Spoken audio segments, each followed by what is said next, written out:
दोस्तों, डर का अपना कोई वजूद नहीं होता, लेकिन ये अच्छों को वाट लगा देता है। आइए जानते हैं इस कहानी के माध्यम से। एक अपराधी को फांसी की सज़ा मिलने वाली थी।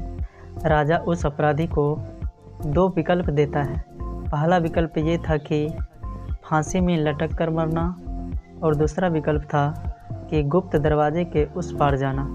लेकिन किसी को पता नहीं था कि उस गुप्त दरवाजे के उस पार क्या है।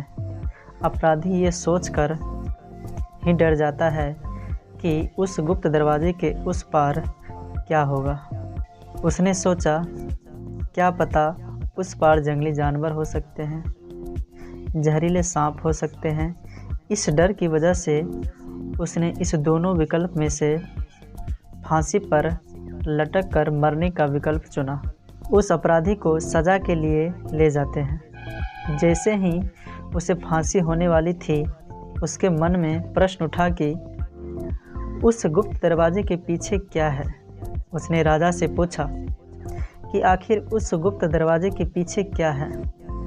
राजा मुस्कुराया और बोला, मेरे दोस्त, उस गुप्त दरवाजे के पीछे तुम्हारी आज़ादी थी।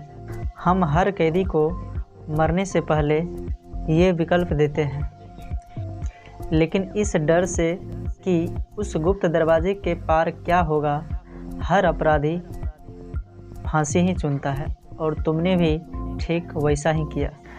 अगर अपराधी ने निडरता से दूसरा विकल्प चुना होता तो आज उसे फांसी की सज़ा नहीं होती,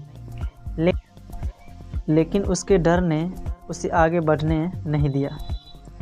हम सभी भी इस अपराधी की तरह कई सारे गलत फैसले अपने डर की वजह से ले लेते हैं और बाद में पछताते हैं। और पछताने से कुछ नहीं होता।